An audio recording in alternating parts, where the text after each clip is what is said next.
Sir, আসতে কোনো অসুবিধা হয়নি তো স্যার? আয়াস ওনার দিকে তাকিয়ে বললেন। না, আমরা ঠিকঠাক পৌঁছেছি। উনি বেশ আনন্দিত সুরে বললেন, আপনাদের রুমটা রেডি আছে স্যার। ওকে। কথাটা বলে আয়াস এক পা বাড়াতেই হঠাৎ করে চারদিকে আলো জ্বলে উঠল। নূর এক প্রকার চমকে গেল। আশেপাশের ছোট গাছগুলোর নানা রঙের মরিচবাতি চলছে, তো ফুলের ছোট ছোট গাছ লাগানো আছে। নূর আয়াসের গলা জড়িয়ে আছে ভালো করে যাতে পড়ে না যায়। আয়াস নূরের দিকে একবার তাকালো, মুখটা কেমন ভয়ে শুকিয়ে যাচ্ছে। আয়াস চোখ সরিয়ে সামনের দিকে তাকালো। নূর আশেপাশে তাকিয়ে দেখছে কি সুন্দর করে ডেকোরেট করে বাড়িটা সাজানো হয়েছে। নূর মনে মনে হাজারো কল্পনা জল্পনা করতে শুরু করে দিল। আয়াস রুমে ঢুকতেই নূর একটু কেঁপে উঠল। পুরো রুম অন্ধকার, আর একটা সুগন্ধ ভেসে আসছে যা নূরের শরীরে শিহরণ যোগাচ্ছে। আয়াস নূরকে বিছানায় বসিয়ে দিয়ে কোথাও যেন উধাও হয়ে গেল। অন্ধকারে নূর আয়াসের অনুপস্থিতি ঠিকই বুঝতে পারছে।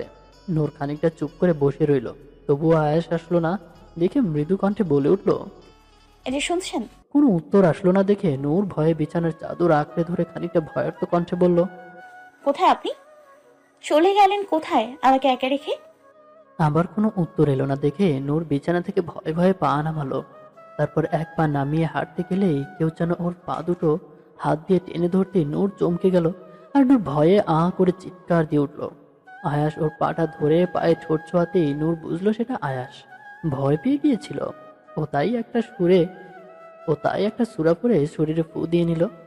যখন বুঝলো যে আয়াস ওর পায়ে ঠোঁট ছোঁয়াচ্ছে, তখন ভয়ে আর লজ্জায় পাটা টেনে নিল নূর। আয়াস সেখান থেকে উঠে লাইট জ্বালাতেই নূর চোখ বন্ধ করে নিল। পিটপিট করে চোখটা খুলে তাকিয়ে অবাক হলো। নূর পুরো ঘরের দেয়ালের রং ব্লুবেরি কালার, আর মোমবাতি সাজানো ঘরটা। এমন অদ্ভুত রঙের ঘর নূর আগে কখনো দেখেনি। আয়েশের শরীরে ব্লু শার্টের সাথে রঙের রং মিল গেছে। আয়েশ নূরের কাছে গিয়ে বসে নূরকে বিছানায় ধাক্কা মেরে ফেলে দিতে নূরের কলিজা কাঁপানোর মতো অনুভূতি হলো।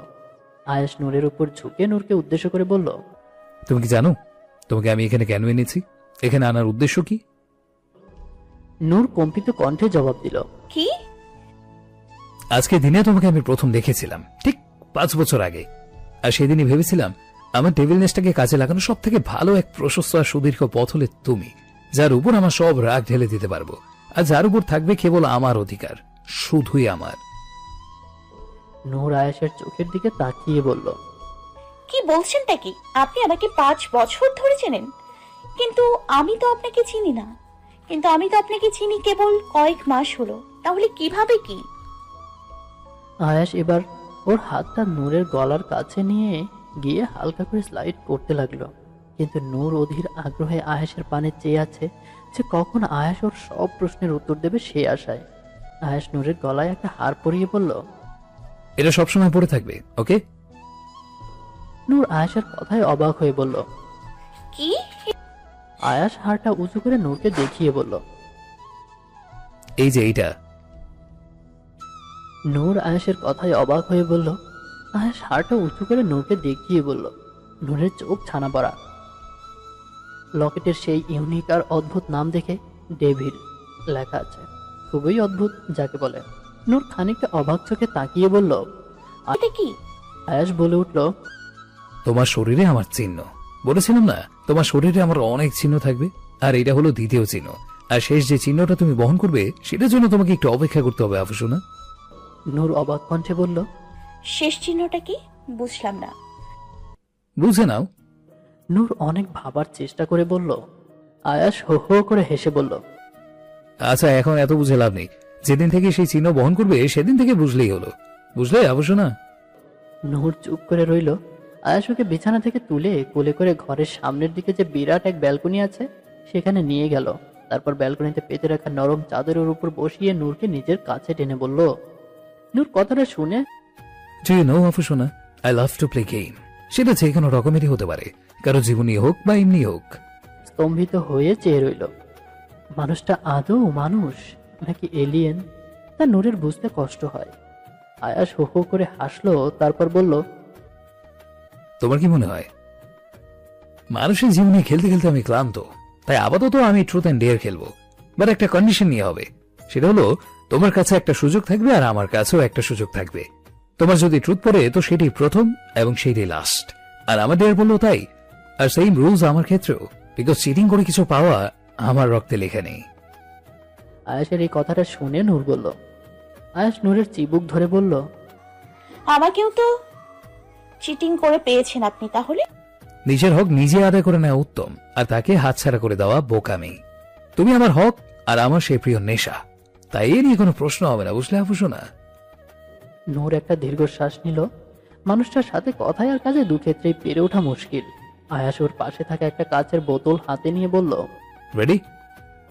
নূর কিছু বলল না। আয়াস বোতলটা ঘুরালো। বোতলের অবস্থান দেখে খেলার নিয়ম অনুসারে আয়াসের ট্রুথ অথবা ডেয়ার নেওয়ার পালা। নূর উত্তেজিত হয়ে বলল, আপনাকে ট্রুথ নিতে হবে। Rules is rules. আমি যা দেব তাই নেবেন আপনি। আয়াস ডন্ট কেয়ার ভাব নিয়ে বলল, ডান।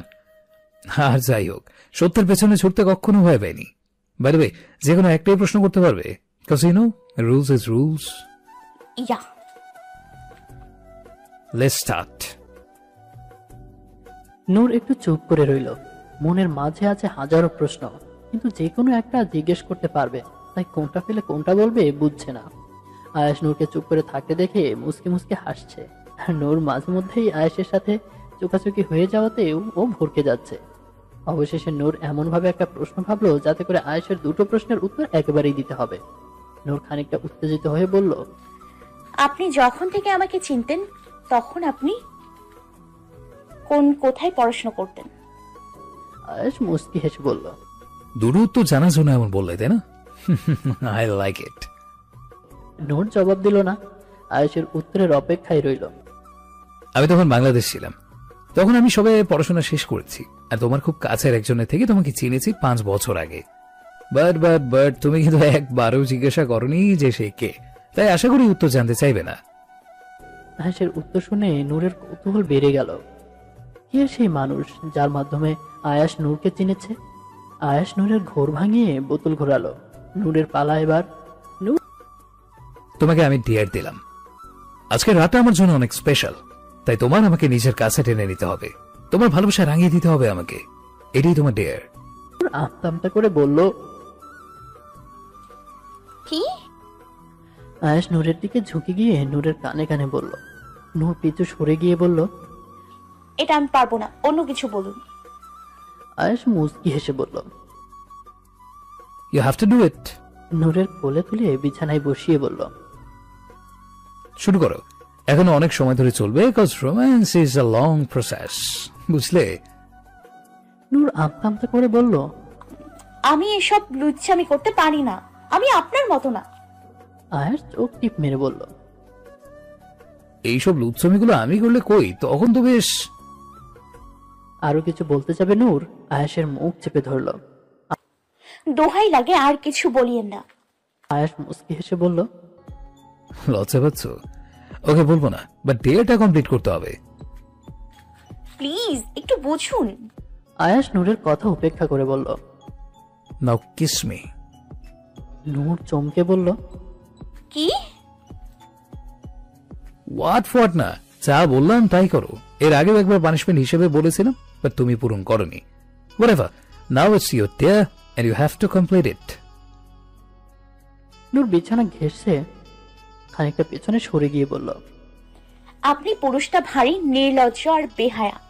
একজন যার লজ্জার কোনো ধার পার নেই, তাই বলে সবাইকে নিজের মতো করে ভাবেন কেন? আমি পারবো না এসব। আয়াস নূরের দিকে বেশ কিছুক্ষণ চুপচাপ রইল। তারপর কিছু একটা ভেবে সরে এলো। শার্টের উপরের দিকে বোতামটা লাগিয়ে নূরের দিকে ইশারা করে বলল, তোমার না ঘুম পেয়েছে? ঘুমিয়ে পড়ো। কথাটা বলে আয়াস রুম থেকে বেরিয়ে গেল। আয়াস রুম থেকে বেরিয়ে যেতেই নূর এক প্রকার কেঁপে উঠল। মনে মনে ভাবতে লাগলো, আমি কি খুব বেশি কিছু বলে ফেললাম? না মানে আমার কি কথাগুলো এভাবে না বললেও চলতো? উনি এত সহজে আমার কথা মেনে নিলেন। কথাগুলো ভাবছে নূর। আয়েশার হঠাৎ এমন ব্যবহার ওর কাছে ভালো ঠেকলো না। চুপটি করে বসে রইল। নূরের ভাবনার মাঝে রুমের লাইট অফ হয়ে যেতেই নূর চমকে গিয়ে বিছানা থেকে নেমে দাঁড়াতেই কোমরে অসহ্য ব্যথা শুরু হয়ে গেল। খানিকটা পপিয়ে উঠতেই পুনরায় বিছানায় বসে পড়ল। অন্ধকার বিদ্যুটে ঘরে ও একা। আয়াস ওকে কোথায় রেখে চলে গেল ভাবলেই কান্না পাচ্ছে ভীষণ। নূর ওর কোমরে শক্ত করে চেপে ধরতে চাপা স্বরে কেঁদে উঠল। হঠাৎ কোথা থেকে আয়াস মোমবাতি এনে টেবিলের উপরে রেখে নূরের কাছে গিয়ে হাঁটু গেড়ে বসে বলল, এই আপু সোনা, কি হয়েছে তোমার? কাঁদছো কেন? কোমরে আবার ব্যথা পেয়েছো? নূর ওর হাতটা কোমরে আরো শক্ত করে চেপে ধরে রইল। আয়াস নূরকে শুইয়ে দিয়ে কোথাও যেন আবার উদাও হয়ে গেল। নূরের চোখ দিয়ে জল গড়াচ্ছে, অন্ধকারে তা বোঝার অব্যবস্থা নেই। হঠাৎ কোমরে ঠান্ডা স্প্রে জাতীয় কিছু অনুভব করায় নূর সহ্য করতে না পেরে কোমরে হাত রাখতেই আয়াস দৃঢ় কণ্ঠে বলে উঠল, হাত সরাও আপু সোনা। নূর থমকে হাত ছড়িয়ে নিল। আয়াস স্প্রেটা দিয়ে নূরের পাশে বসতে গেলেই হঠাৎ কারেন্ট চলে এলো। নূর আয়াসের দিকে কোনো রকম ঘাড় ঘুরিয়ে তাকালো। আয়াসের চোখ জোড়া ভেজা ভেজা। নূর অবাক হলো বেশ, তবুও চুপটি করে রইল। নূর পাশ ফিরে শুয়ে আছে আয়াসের দিকে উল্টো মুখ করে। আয়াস ওর হাত থেকে স্প্রের বোতলটা ছুঁড়ে ফেলে গম্ভীর মুখে বলল, বলেছিলাম তো কোথাও যাবে না, তারপরও গেছো। তোমার হেলথের কথা মাথায় আসতে আমি দূরে সরে এলাম, আর তুমি আমার কথাই শুনলে না। এমন করলে আপু সোনা, পরের বার থেকে খুব খারাপ হবে বলে দিলাম। আজকের দিনে অন্তত আমি তোমাকে কষ্ট দিতে চাই না। And you know why. Noor ওর চোখের জলটা মুছে ওর বাম হাতের উপর হাত রেখে চোখ বন্ধ করলো। ও তো আয়েশকে অন্ধকারের মাঝে খুঁজতেই যাচ্ছিল। সেটা আয়েশকে ও আর বোঝাতে চায় না। আয়াস নূরের পাশে শুয়ে নূরকে আলতো করে জড়িয়ে ধরে নূরের ঘাড়ে মুখ গুজে বলল, ডোন্ট লাভ মি। তুমি আমাকে ঘৃণা করো শুধু। ভালোবাসা নামক জিনিসটা সবার জন্য হলেও তা আমার জন্য বড় তো না। আর যদি কখনো দেখো যে আমি হারিয়ে গেছি, তো কখনো আমাকে খোঁজার চেষ্টা করবে না। এটা ভাববে যে তোমার জীবনের সবচেয়ে বড় শত্রু তোমার জীবন থেকে চলে গেছে। Cause I am your devil husband. কথাটা বলে আয়াস চোখ বন্ধ করে রইল। আয়াসের কথা শুনে নূর ওর শাড়ির আঁচল শক্ত করে চেপে ধরল। মানুষটা হঠাৎ এইসব কথা বলছে কেন? কই, উনি তা আগে কখনো এমন কথা বলেনি তাহলে? নূরের মনটা উসখুস করছে আয়াসকে জিজ্ঞেস করার জন্য, হঠাৎ আয়াস এমন কথা বলছে কেন। মনের চঞ্চলতা বাড়িয়ে 2 মিনিট পর নূর একটু নড়েচড়ে উঠল। সামান্য পাশ ফিরে আয়াসের দিকে ঘোরার চেষ্টা করতেই কোমরে ব্যথা পেল। তবুও ঠোঁট চেপে ব্যথাটা সহ্য করে নিল। আয়াস ওর শরীরের সাথে লেপ্টে আছে। নূর কিছুক্ষণ নিষ্পলক ভাবে ওর দিকে তাকালো। মানুষটা অভিমান থেকে এই কথাগুলো বলেছে যে তা নূরেরকে ভীষণভাবে ভাবাচ্ছে। মনে পড়ে গেল আয়াসের বলা কথাগুলো। আমাকে তোমার নিজের মতো করে ভালোবাসতে হবে, যেমন আমি সবসময় বাসি। নূর কথাটা ভেবে চোখ মুখ খিচে নিল। এটা একটা মেয়ের পক্ষে খুবই কঠিন একটা কাজ, তা আয়াস কেন বোঝে না? তা ভেবে নূর পাগল প্রায়। নূর চোখটা খুলে দেখলো আয়াস ঘুমাচ্ছে। অনেকটা সাহস নিয়ে নিজের মুখটা আয়াসের মুখের কাছে নিয়ে গেল। কিছু পারুক আর না পারুক, আয়াসের ঠোঁট ছোঁয়ানোটা তো তার সাধ্যের মধ্যেই। তাছাড়া আয়াস তো এখন ঘুমাচ্ছে, তাই লজ্জাটাও কম লাগবে ভেবে কাছে এগোতে নূর লজ্জা পেয়ে সরে এলো। নূর বুঝতে পারছে না একটু একটু করে নিজের মনের মধ্যে যে সাহসটুকু সঞ্চয় করছে তা নিমেষে কিভাবে হারিয়ে যাচ্ছে।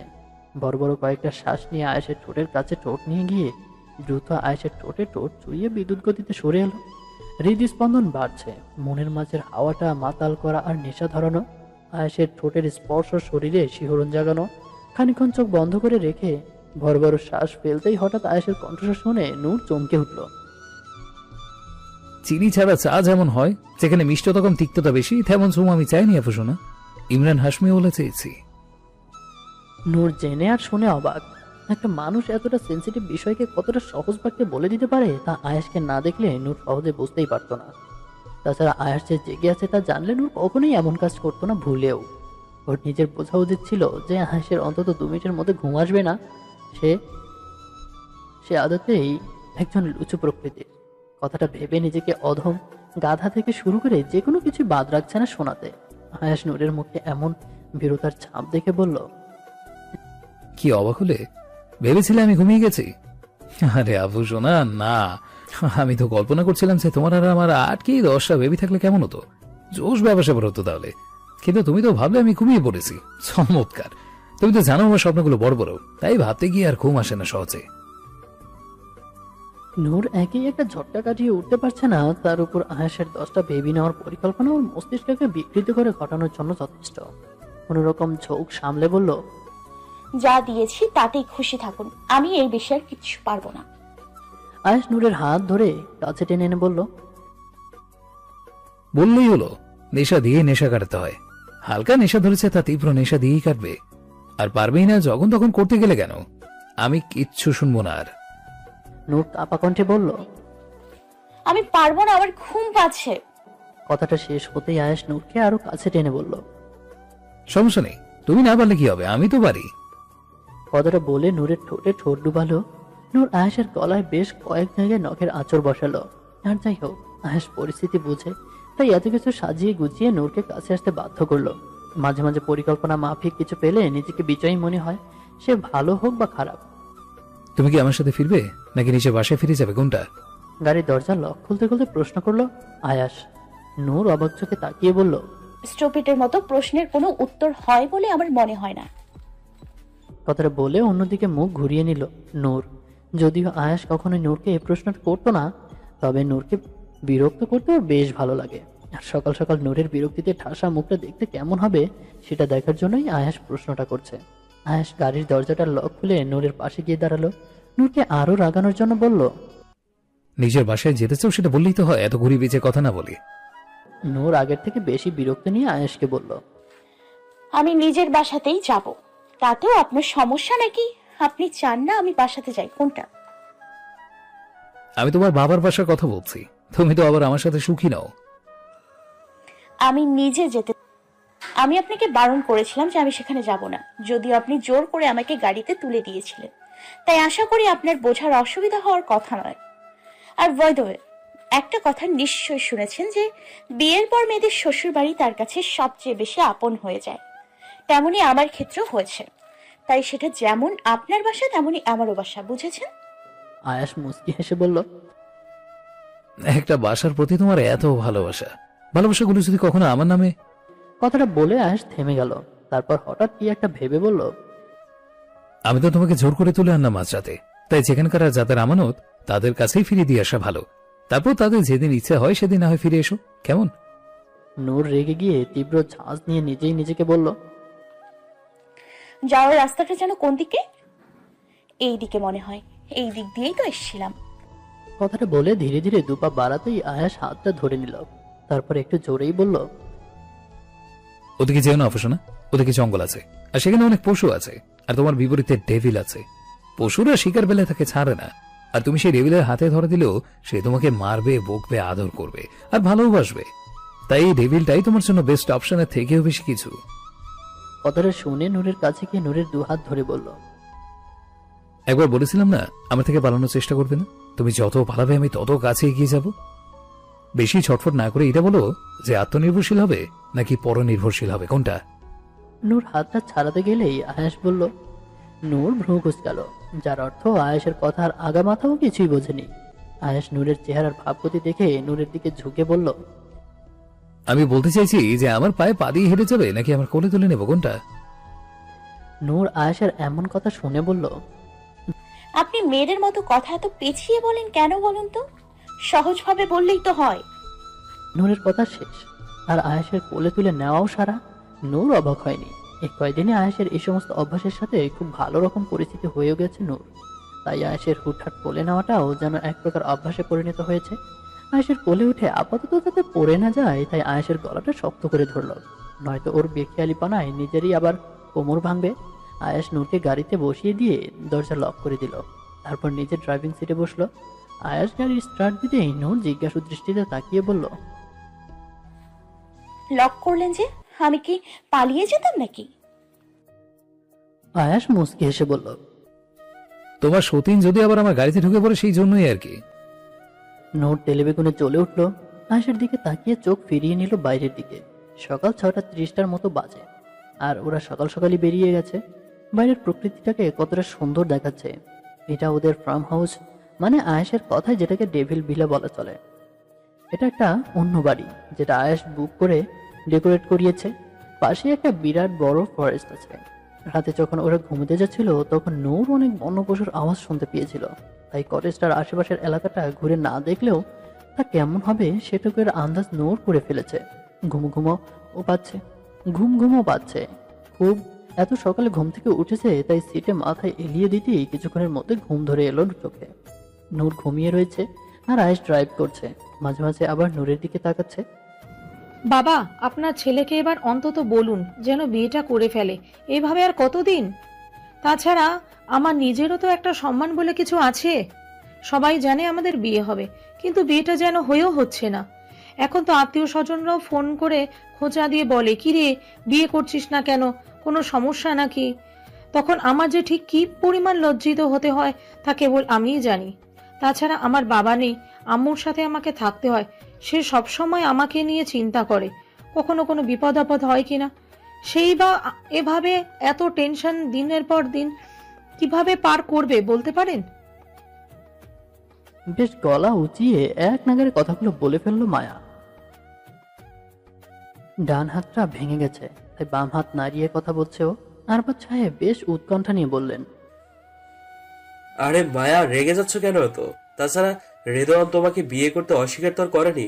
সে তো তোমাকে ভালোবাসে আর তোমাকে বিয়ে করবে। তাছাড়া তুমিও এখন অসুস্থ আর নূরেরও শরীর ভালো নেই, তাই হয়তো রেদওয়ান দেরি করছে। না হলে নূরের বিয়ের পরপরই তো তোমাদের বিয়ে হওয়ার কথা ছিল, তা তো তুমি জানো, তাই না? রেদওয়ান সোফাতে গালে হাত রেখে বসে আছে। মায়ার আর ওর বাবার সব কথাই ওর কানে যাচ্ছে, তবুও কিছু বলছে না। হয়তো ওদের বিয়ের থেকে আরো গভীর ভাবনা চিন্তা রেদওয়ানের মাথায় খেলছে। মায়া খানিকটা রাগে চোখে রেদওয়ানের দিকে তাকিয়ে বলল, বিয়ের সাথে নূরের অসুস্থতার কি সম্পর্ক আমি বুঝলাম না। সে তো আছে দিব্যি তার জামাইয়ের সাথে, তার তো কোনো অসুবিধা হচ্ছে না। তাহলে তার জন্য আমাদের বিয়েটা কেন পিছিয়ে থাকবে? মায়ার কথা শুনে আরফাত সাহেব বলে উঠলেন, আহা, আবার রেগে যাচ্ছ। শুধু কি নূর অসুস্থ, তুমিও তো অসুস্থ। ডক্টর তো বলেছে 2 মাসের আগে এই হাত ঠিক হওয়ার নয়। তাছাড়া তোমার এই হাত ঠিক হতে এখনো 1.5 মাসের মতো সময় লাগবে। তার আগে তুমি বিয়ে করবে কিভাবে সেটা ভেবে রেখেছো? রেদওয়ান যথেষ্ট বিচক্ষণ, তার প্রতি ভরসাটা রাখতে শেখা মায়া, শেখো। মায়া দাঁতে দাঁত চেপে বলল, চিরকালই আপনাদের নূরের প্রতি ভালোবাসাটা বরাবরই বেশি। না জানি আমাকে কেন আলাদা চোখে দেখেন আপনারা। সব কাজেই নূরকে টানেন।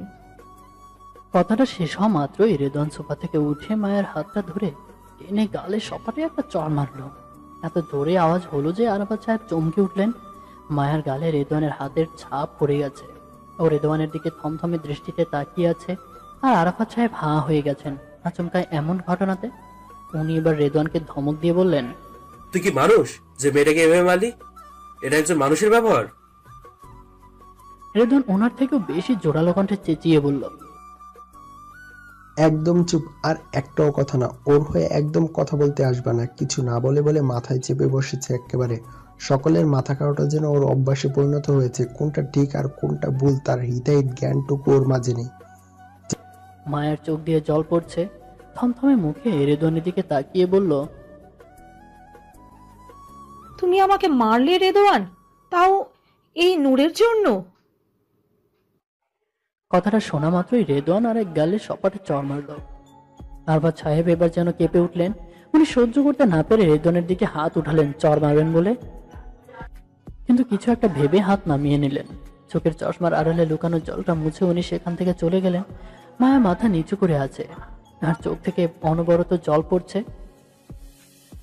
রেদওয়ান এবার মায়ের হাত ধরে টানতে টানতে দরজার বাইরে বার করে দিয়ে বলল, যেদিন মন থেকে মানসিকতার পরিবর্তন ঘটাতে পারবে সেদিন এই বাড়ির বউ হওয়ার দাবি নিয়ে আসবে, তার আগে নয়। বলে রেদওয়ান দরজা বন্ধ করতে গেলেই মায়া কাঁদতে কাঁদতে বলল, আমার অপরাধটা কি সেটা কি আমি অন্তত জানতে পারি? রেদওয়ান একটা তাচ্ছিল্যের হাসি হেসে বলল, অপরাধ? কোন অপরাধের কথা বলছো তুমি? কোনটা শুনতে চাইছো আসলে? তোমার জন্য, শুধু তোমার জন্য নিজের বোনের কাছে মুখ দেখানোর যোগ্য আমি না। তোমার কথায় নেচে তার সংসার ভাঙতে উদ্যত হয়েছি আমি, আর তুমি বলছো কোন অপরাধ? তুমি যে নূরকে হিংসা করো তার আর বুঝতে বাকি নেই। তবে নূর কখনোই ওর ব্যবহারে বুঝতে দেয়নি তুমি ঠিক কি পরিমাণ মানসিক অত্যাচার করো ওর উপর। তা হয়তো নূরের ডায়েরি না পড়লে আমি কখনোই জানতেও পারতাম না। তুমি মানুষ, একটা মানুষের মনে এতটা হিংসা কোথা থেকে আসে? তাছাড়া ও তো তোমার ছোট বোনের মতো, তার উপরও তুমি হিংসে করো? ছি! আর তুমি একটু আগেই না বলেছিলে যে আমরা নূরকে বেশি ভালোবাসি কেন? কারণ নূর আমার বোন আর এই বাড়ির মেয়ে। একটা পরের বাড়ির মেয়ে হয়েও আমি, আমার বোন আর আমার বাবা তোমাকে যেই পরিমাণ ভালোবেসেছে তা কোনো পরিবারে গেলে তুমি সেই পরিমাণ ভালোবাসা পাবে কিনা তা নিয়ে আমার যথেষ্ট সন্দেহ আছে। আর তাছাড়া তুমি নূরের সাথে নিজের তুলনা করছো। কোন অধিকারটা আমার বাবা তোমাকে দেয়নি বলতে পারো? এমনকি তার নিজের মেয়ের বিয়ের কথার মতো এত বড় সিদ্ধান্তটাও সে তোমার কথা শুনেই নিয়েছে, আর তুমি অধিকারের কথা বলো? আমার তো ভাবলেও ঘৃণা হয় যে আমি তোমার মতো একটা কুৎসিত মনের মানুষকে ভালোবেসেছি আর আমার সারা জীবনের সঙ্গী করার কথা ভেবেছি। যাই হোক, কখনো যদি নিজের ভুলটা বুঝতে পারো তাহলে ফিরে এসো, আর দয়া করে তোমার এই কুৎসিত মন নিয়ে ভালোবাসি কথাটা আমাকে অন্তত আর বলতে এসো না। সুন্দর মনের অধিকারী হতে শিখো নূরের মতো। তোমার এতও যদি মনে হয় এখনো আমি নূরকেই প্রাধান্য দিচ্ছি তো তাই, কারণ ওর মনটা তোমার মতো আবর্জনায় দূষিত নয়, যথেষ্ট স্বচ্ছ মনের অধিকারী সে। ছলছল চোখে শেষের কথাগুলো বলল রেদওয়ান। মায়ের চোখ দিয়েও জল গড়িয়ে পড়ছে। রেদওয়ান মাথাটা নিচু করে বেশ শব্দ করেই মায়ার মুখের উপর দরজাটা বন্ধ করে দিল। বেশ কিছুক্ষণ বন্ধ দরজার দিকে তাকিয়ে রইল মায়া। তবে কি ওর যাত্রাটা এই অবধি সমাপ্ত? ইফা, তোমাকে একটা কথা বলবো, রাখবে আমার কথাটা? ইভা বেশ উৎকণ্ঠার সাথে বলল, আরে ভাবি, তুমি শুধু একবার বলেই দেখো না, তারপর বাকিটুকু আমার উপর ছেড়ে দাও। নূর একটু গলা ছেড়ে ভারী মনে বলল। আগে বলো, তুমি কিছু মনে করবে না? ইভা এবার রাগে চোখে তাকিয়ে বলল, ভাবি, এবার কিন্তু আমি রেগে যাচ্ছি। তোমাকে বলেছি বলতে, আর তুমি বলছো না। তাড়াতাড়ি বলো, কি বলবে? আমি গোসলে যাব। নূর কাঁচুমাচু মুখ করে এক নাগারে বলল, তোমার ফোনটা একটু দেবে? না মানে আমি একটু ভাইয়ার কাছে কল করবো, তাই আর কি। ভাইয়াকে বলা হয়নি যে আমি পৌঁছে গেছি। ইভা কিছুক্ষণ নূরের মুখের দিকে তাকালো। এইটুকু কথা বলতেই নূরের মুখে কত অপরাধবোধ কাজ করছে তা দেখে ইভা অবাক হলো। আর কিছুক্ষণ নূরের দিকে ফ্যালফাল করে চেয়ে রইল। ইভা কিছু বলছে না দেখে নূর ইভার দিকে ইনোসেন্ট মুখ করে বলল, কি দেবে না? তোমার সমস্যা থাকলে দিও না। ইভা কপাল চাপড়ে বলল, ওরে আমার ভাবি রে, একটুকু বলতে গিয়ে এত হেজিটেশন! বাপরে বাপ। এই নাও, কথা বলো। বাট ভাবি, একটা কথা বলি। নূর ফোনটা হাতে নিয়ে নাম্বার ডায়াল করতে করতে বলল, তোমার হাতে পরশু একটা নতুন ফোন দেখেছিলাম, ওটা কি হারিয়ে ফেলেছো? ওটা কই? নূর শুকনো ঢোক গিলে বলল, ওটা না আমি ভেঙে ফেলেছি। ইভা অবাক হয়ে বলল, কিন্তু কেন? তোমার ভাইয়ের উপর রাগ করে। ওটা অনেক দামি সেট ছিল, আর তুমি রেগে ভেঙে ফেলেছো? ভাইয়া বকেছিল নাকি? নূর চোখ মুখ খিচে বলল, না, সে জানে, তবে এই বিষয়ে কিছু বলেনি আমাকে এখনো। তবে আমার মনে হয় উনি আমাকে আর কিনে দেবেন না। ইভা মাথায় হাত রেখে বলল, যাই হোক, যা হওয়ার হয়ে গেছে। এখন কথা বলো তো আমার ভাইটার সাথে। নূর শুকনো হাসি হেসে বলল, thank you Ifa, thank you so much. Iva নূরের গাল টেনে বলল, হয়েছে হয়েছে, এখন কথা বলো, আমি বাইরে অপেক্ষা করছি। কথাটা বলেই ইভা বেরিয়ে গেল। নূর ফোন করলো, ফোন সুইচ অফ। তাই আর একবার চেষ্টা করলো, এখনো তাই। নূর আর চেষ্টা করলো না। ইভাকে ডাকলো ফোন নেওয়ার জন্য। ইভা এসে বলল, কি হলো, কথা বললে না যে? নূর মন খারাপ করে বলল, না, আসলে ভাইয়ের ফোন অফ আছে, তাই। তুমি নিয়ে যাও ফোন, আমার এখন দরকার নেই। ইভা ফোনটা হাতে নিয়ে বলল, ভাবি, আমি গোসল করব, পরে আসছি, ওকে? নূর মুস্কি হেসে বলল। আচ্ছা। ইভা চলে যেতে নূর বিছানা থেকে নামতে গেলেই আয়েশ রুমে ঢুকলো। নূরকে উঠতে দেখে বলল, কোথায় যাচ্ছ? ওয়াশরুমে? কেন, কিছু বলবেন? আয়েশ নূরের দিকে একটা কিউট স্মাইল দিল, যা দেখে নূর অবাক হলো। তবুও ভাবসাব বোঝার চেষ্টা চালাতে লাগলো। আয়াস তো এভাবে হাসে না। তাহলে? তোমার জন্য একটা গিফট আছে আফুসোনা। নূর বাঁকা চোখে তাকিয়ে বলল, কি গিফট? তোমার জন্য একটা নতুন মোবাইল কিনে এনেছি। নূর অবাক হলো এক প্রকার, তবুও উত্তেজনার বলে ফেলল, সত্যি? আয়াস বলল, ওয়েট। কথাটা বলে হাতে থাকা ব্যাগ থেকে ফোনের একটা বাক্স বার করলো। নূর অধীর আগ্রহে তাকিয়ে আছে। আয়াস বাক্স খুলে একটা নোকিয়ার কিপ্যাড ফোন নূরের হাতে ধরিয়ে দিল। এই নাও আফুসোনা, তোমার জন্য গিফট, তোমার নতুন ফোন। নূর অবাক হলো, তারপর এক প্রকার অবাক হয়ে বলল, এটা কি ফোন? আর এই ফোন কেউ চালায় নাকি এখনকার যুগে? আয়াস মুস্কি হেসে বলল, আরে অনেক ভালো, এতে সাপ খেলা আছে। সারাদিন ওই গেমটা খেলবা, দেখবা ভালো লাগবে, আর চার্জও থাকে অনেকক্ষণ। নূর ফোনটার দিকে চেয়ে রইল। আয়াস নূরের দিকে দাঁতে দাঁত চেপে বলল, এইটা যদি ভেঙেছে তো তোমার খবর আছে। কথাটা বলে ওয়াশরুমে চলে গেল। আয়াস চলে যেতে নূর রেগে গিয়ে হাত থেকে ফোনটা আবার ছুঁড়ে মারল। তারপর মনে হলো যে এটা ভাঙলে আয়াস ওকে শেষ করে ফেলবে একদম। নূরের কলিজা কেঁপে উঠল ভাবতেই। তাহলে এটা কি গেল? ভয়ে চোখ বন্ধ করে নিল। হঠাৎ আয়েশের কণ্ঠ ভেসে এলো ওয়াশরুম থেকে। আফসোনা, তোমার অবস্থা খারাপের জন্য রেডি? নূর ভয়ে চোখ খুলে ফোনটার দিকে তাকালো। না, যেমন ফোন তেমনই আছে। দেখে নূর যেন মরুভূমিতে জল খুঁজে পেল। তাড়াতাড়ি করে ফোনটা তুলে বোকার মতো হাসতে হাসতে বলল, আরে কি যে বলেন না, আপনি দিয়েছেন আর আমি সেই গিফটকে অবহেলা করতে পারি? কখনোই না। যতই হোক আপনি আমার। কথাটা বলে থেমে গেল। অতবার আয়াস বলে উঠল, আমি তোমার কি আফসোনা? নূর দাঁতে দাঁত চেপে বলল, ডেভিল। তোমার আম্মু মানে খালামণি কোথায় ইফা? ওনার সাথে দেখা করে গেলে ভালো হতো, না হলে ডেভিলটা বাসায় আসলেও আমাকে বকাঝকা করার সাহস পেত না।